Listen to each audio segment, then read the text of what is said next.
Welcome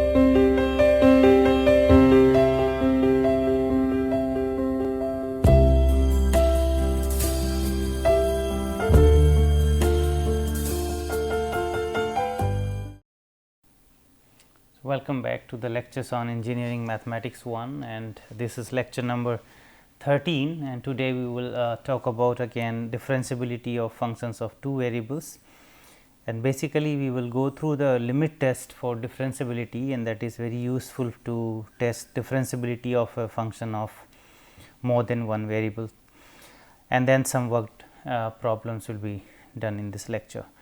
So, just to recall from the previous lecture, we have discussed already the differentiability of functions of two variables, and what we have learned that a function z is said to be differentiable at the point x y, at any point x y, if at this point we can express this delta z, which is the variation in z when we vary x by delta x and y by delta y.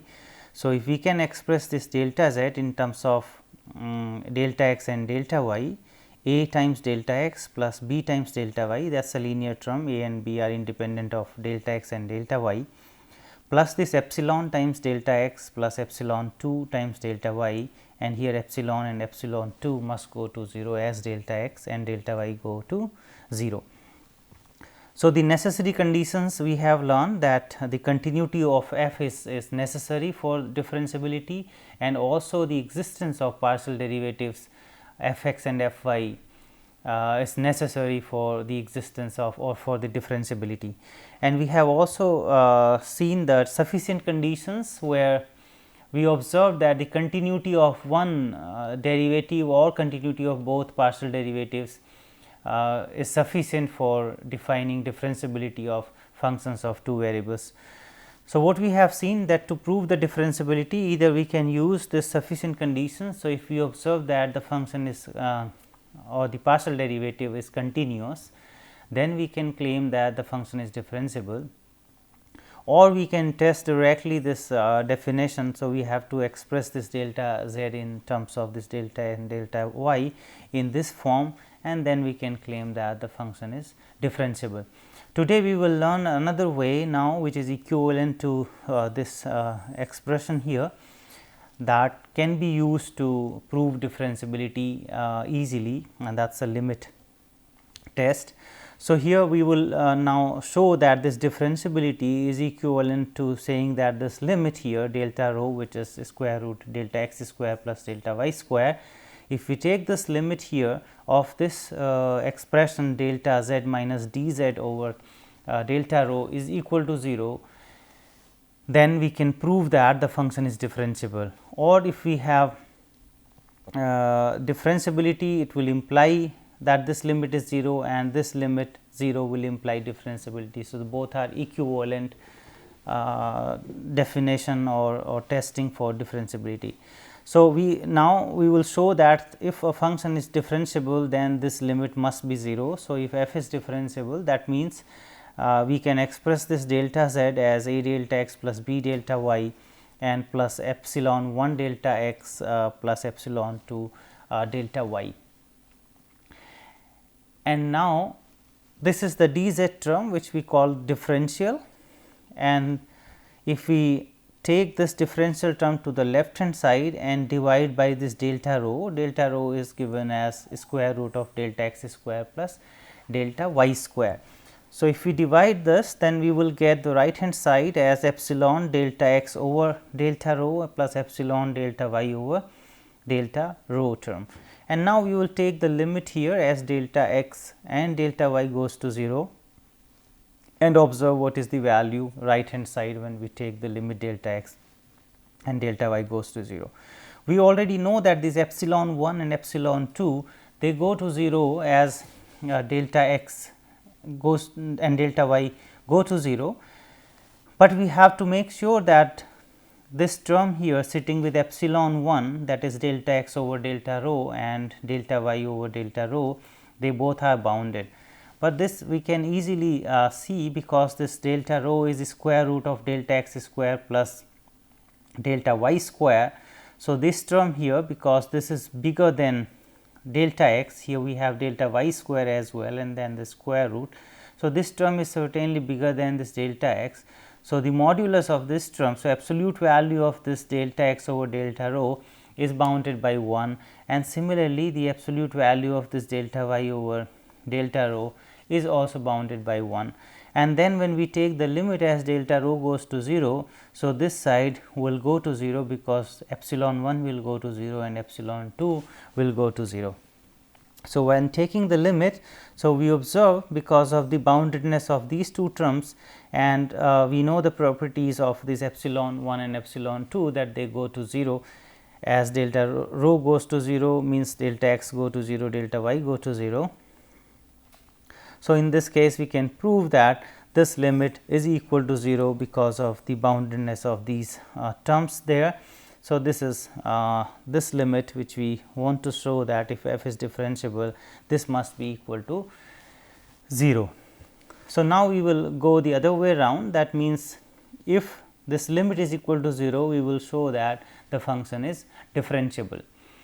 So, in this case we now let that this limit equal to 0, and now we will use the fact which we have also used in the previous lecture, that this limit equal to 0, then we can introduce one epsilon here. So, this term minus 0 which is 0 here. So, this term is equal to epsilon, and this epsilon will have property that when we take the limit delta rho go to 0 goes to 0 or delta x and delta y go to 0, then this epsilon must go to 0 because the limit of this is precisely 0. So, the epsilon must go to 0 when we take the limit here as delta rho goes to 0. So, in this case we have this property of the epsilon that this must go to 0 when delta rho goes to 0, and if we take now this term to the right hand side. So, we have delta z minus this d z is equal to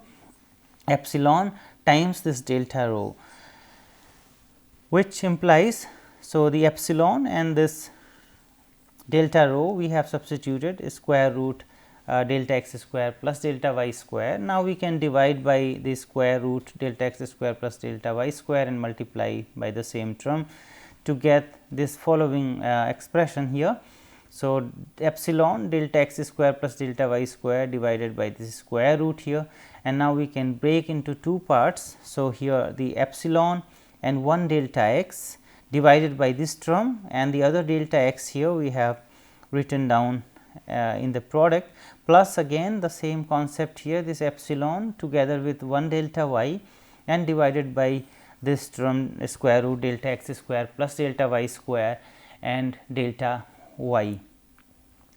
So, what we observe now that this delta z variation in z we can write down as dz plus epsilon 1. So, this is our epsilon 1 delta x plus this epsilon 2 delta y, and which implies, because this was the dz, so that goes to the right hand side, and then this is like epsilon 1 term and this is epsilon 2 term, and they have the property that they will go to 0 again, which we have just learned before.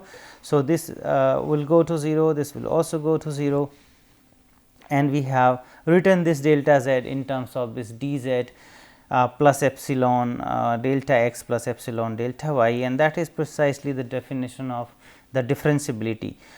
So, we have observed now that for the differentiability we have the equivalent definition here, that the differentiability imply this that this limit must be equal to 0, or we have also seen that if this limit equal to 0, then the function must be differentiable. So, we can use this limit definition here for testing the differentiability, because getting this limit is easier than expressing this delta z in terms of this dz and epsilon delta x delta y term. So, we most of the time we will use this definition to prove the differentiability of the function, because this is easier than the other definition of the differentiability. So, here we take this problem number 1, and we will show that in this case the function is continuous and the partial derivatives exist, but the function is not differentiable.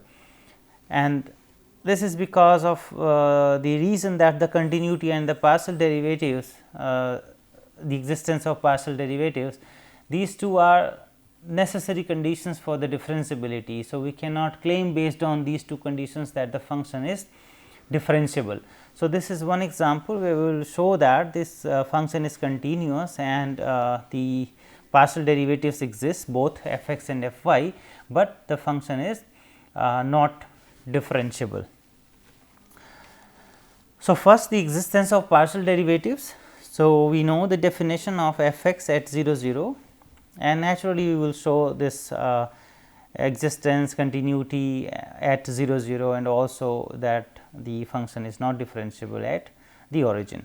So, here the f x at 0 0 is as per the definition the limit delta x goes to 0 and f delta x 0 minus f 0 0 over this delta x term.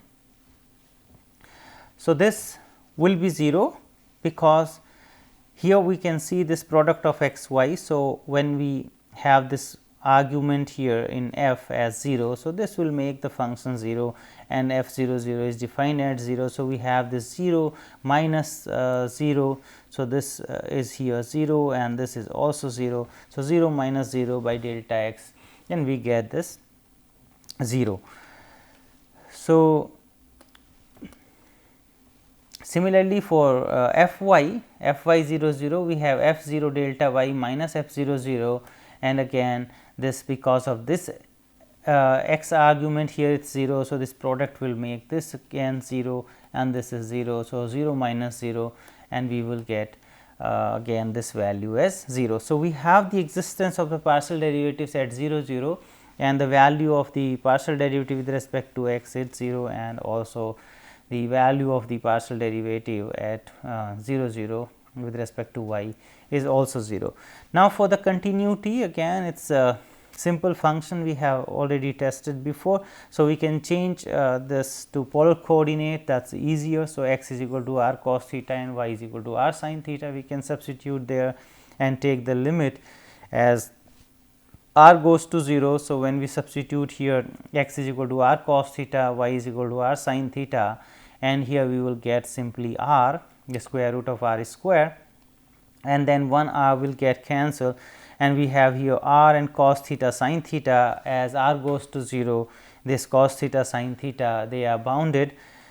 So, here this limit will go to 0. So, we have the, and the function is also 0 at 0 0. So, the function is continuous at the point 0 0. So, we have the existence of partial derivatives, we have the continuity of the function, and now we will test for the differentiability of this function. So, for the differentiability of this function, we need to now go to this limit definition, because as I said this is much easier. So, we will find out that what is the limit here delta z minus dz over delta rho. So, the delta z is this increment in x and y. So, at point 0 0. So, 0 plus delta x and 0 plus delta y, and minus the f 0 0. So, this f 0 0 is 0. So, here we have f delta x delta y. So, here this x y will be replaced by delta x delta y. We have delta x delta y and square root delta x square plus delta y square. And now, this dz, the differential of z is partial derivative with respect to x, delta x plus the partial derivative of z with respect to y, and then we have delta y. So, these two here we have just seen before that they are 0. So, we will get this dz term as 0, and then this limit delta z over dz over delta rho. So, this delta z is delta x delta y over delta x square plus delta y square, and dz is 0. So, we will get now this delta x delta y, and this delta rho was also the square root delta x square plus delta y square, and we have one square root here. So, we will get this term without square root. So, delta x delta y over delta x square plus delta y square. And now we will see this limit. So, if we take this path here, delta y is equal to m into delta x, one can clearly see because we have this quadratic term there and each of them is also quadratic. So, we will easily realize that when we take this special path delta y is equal to m delta x, the linear path to go to delta x 0 delta y 0. So, we will get here simply when we put delta y is equal to m delta x, here also m square delta x square delta x square will get cancelled and we will get this m over 1 plus m square. So, this function is not differentiable because this limit does not exist, the limit depend on this path. So, the function is not differentiable. For differentiability, this limit must be equal to 0, but what we have seen that this limit does not exist and hence the given function is not differentiable. So, what we have observed in this example that the function is continuous and its partial derivatives exist, but the function is not differentiable. Another example of similar kind, here also we will see that the function is continuous, partial derivatives exist, but it is not differentiable. So, the existence of partial derivatives, again it is easier. So, we have the definition of the partial derivative with respect to x. So, f delta x 0. So, here if we put y 0. So, we will get delta x cube over this delta x square and this is f 0 0. So, and this delta x square is also there. So, we will get basically this limit as 1 because f delta x 0 will be delta x cube over delta x square and then 1 delta x from this definition. So, this will be as 1. So, this limit is 1 and similarly, the f y at 0 0 when we compute. So, in this case we will get this x 0 here 0 and we will get 2 delta y cube and then here also y delta y square and this delta y will make delta y cube. So, this delta y cube will get cancelled and we will get this limit as 2. So, the partial derivative with respect to x is 1 and the partial derivative with respect to y is 2. Now, coming to the continuity of this function, again it is simple and we can show by changing it to polar coordinate as x is equal to r cos theta, y is equal to r sin theta, and it is easy to see that this will be r square term here and we will get r cube from there, also r cube from there. So, we will get 1 r in the numerator and together with some bounded function of this cos cube theta plus 2 sin cube theta. So, when r goes to 0, this limit will be 0.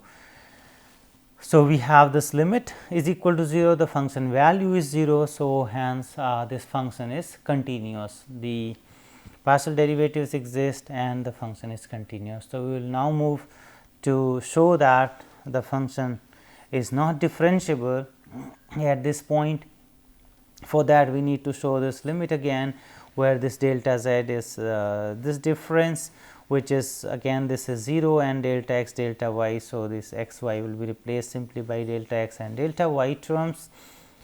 The dz term, so del z over del x at 0 0 is 1 and this was 2 there. So, we have delta x plus 2 delta y, and if we take this limit again here 1 over this is rho and then this delta z, which is delta x square plus 2 delta y square and this delta y square plus delta x square minus this dz term delta x plus 2 delta y, and this one can simply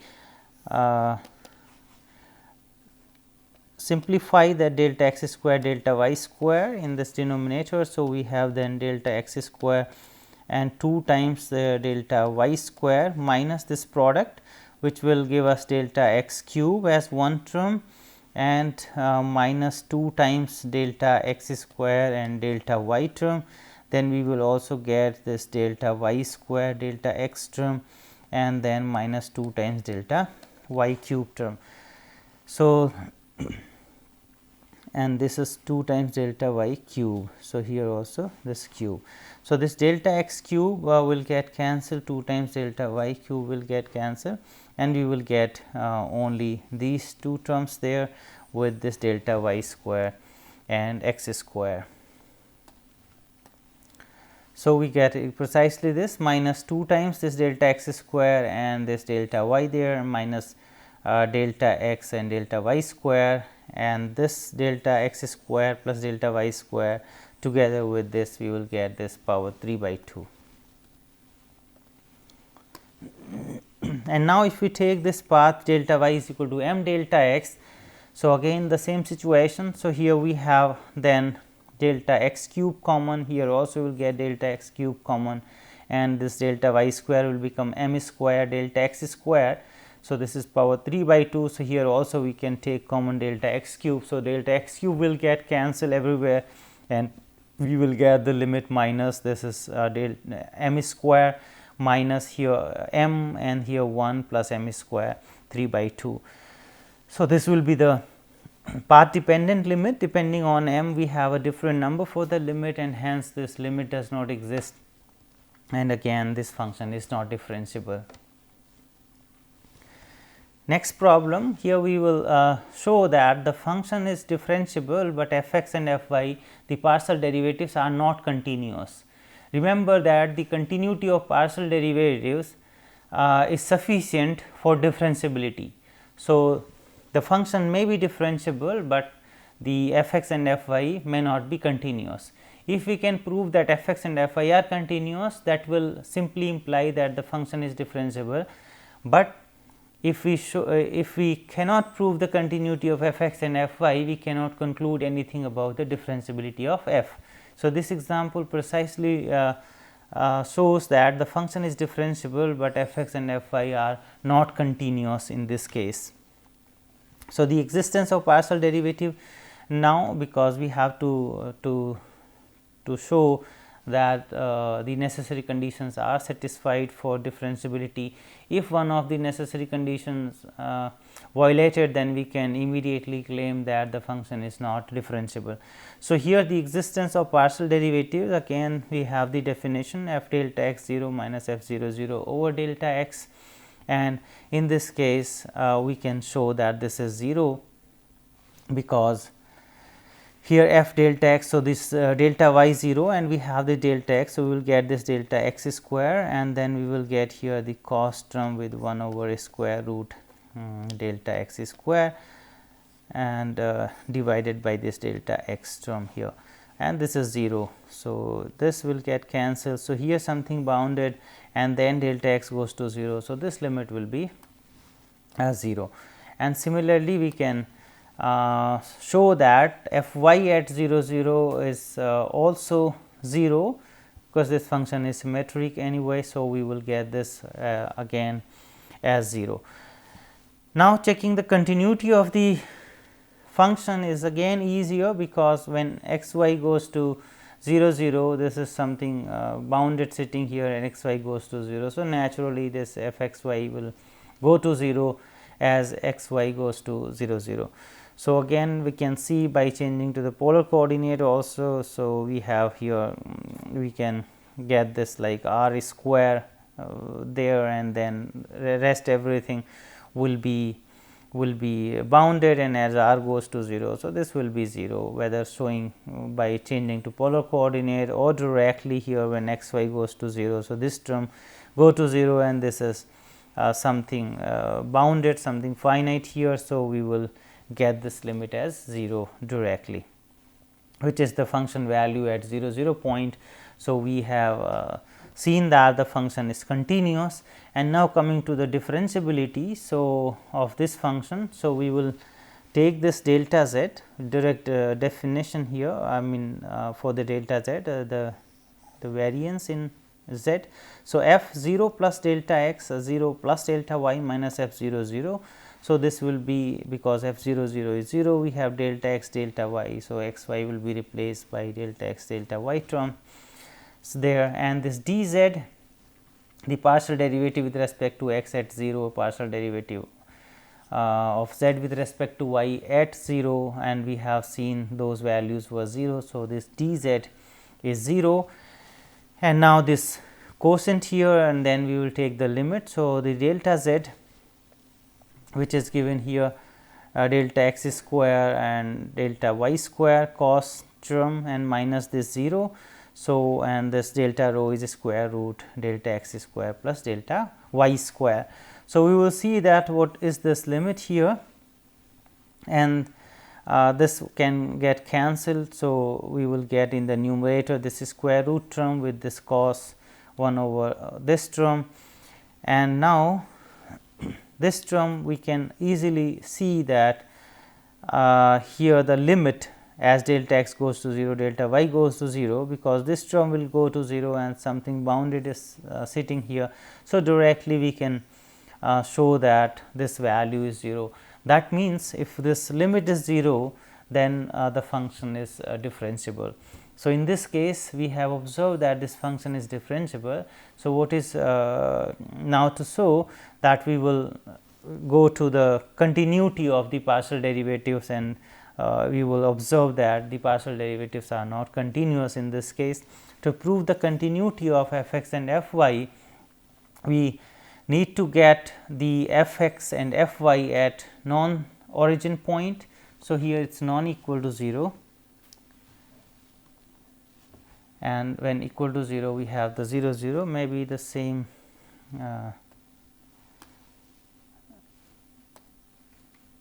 here also the same mistake. So, we can this was like at 0 0 the function was defined as 0, and then we have 0 when x y equal to 0. So, this is also not equal to 0, and it is 0 when x y is 0. Well, so now we will show the continuity of the partial derivatives at 0 0 point. So, we need to compute the continuity of the partial derivative at non-zero point.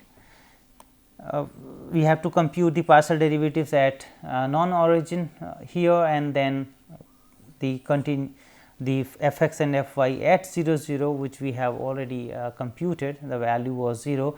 So, to get the partial derivative of this function at this non-origin point, then we can just directly get the derivative of this function with respect to x, treating this y as constant. So, at x y not equal to 0 0 point, we can get this derivative by the direct differentiation of this, treating this y constant. So, this is a product rule. So, this x square y square term, this cos will be with minus sign and 1 over the square root x square plus y square, and the derivative of this term, which will be minus 1 by 2, and this 2 x over x square plus y square 3 by 2, and then this will remain unchanged here, the cos, and the derivative of this term will be 2 x.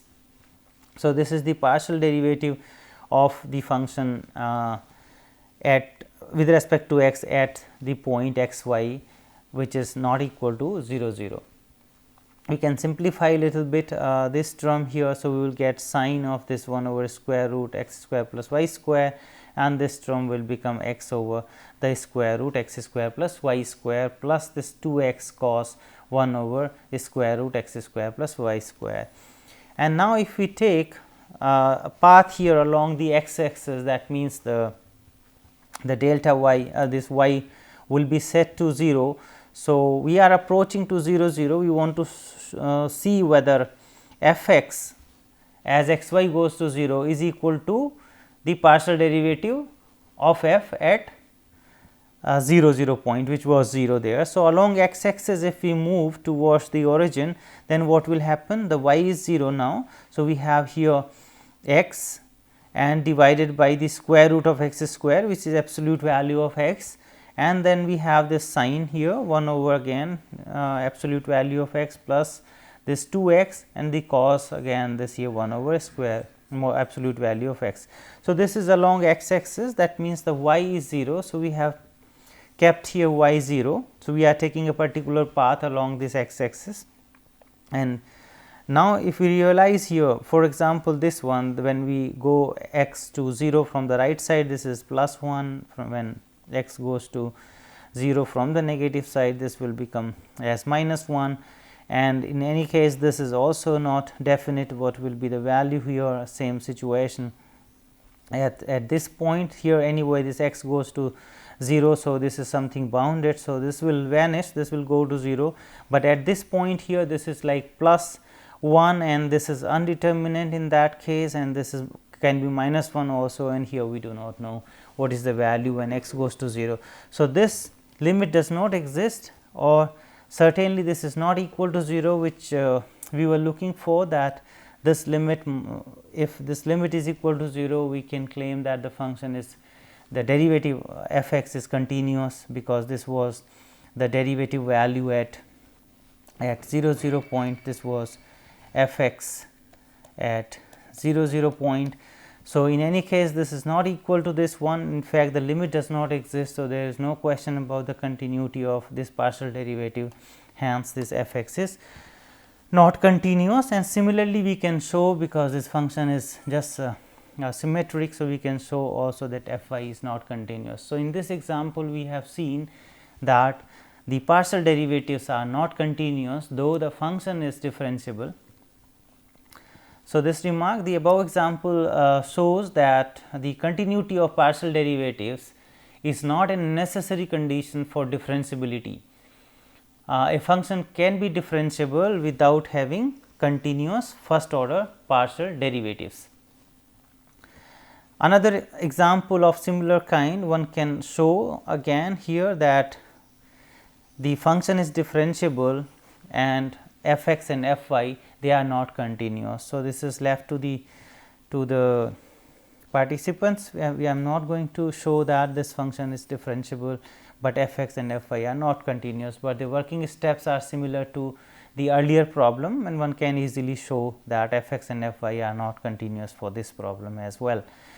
So, the conclusion here, what we have seen the differentiability and equivalent definition, which is the limit here showing to 0 is equivalent to saying that the function is differentiable. So, this is useful in testing the differentiability of a function, and here the function may not be differentiable at a point even if partial derivatives exist, because the existence of partial derivatives is a sufficient condition for differentiability. It is not necessary condition, and we have also seen that function may be differentiable even if f x and f y are not continuous. This is what we have also observed, because this is sufficient condition. Okay, these are the references we have used to prepare these lectures, and thank you very much.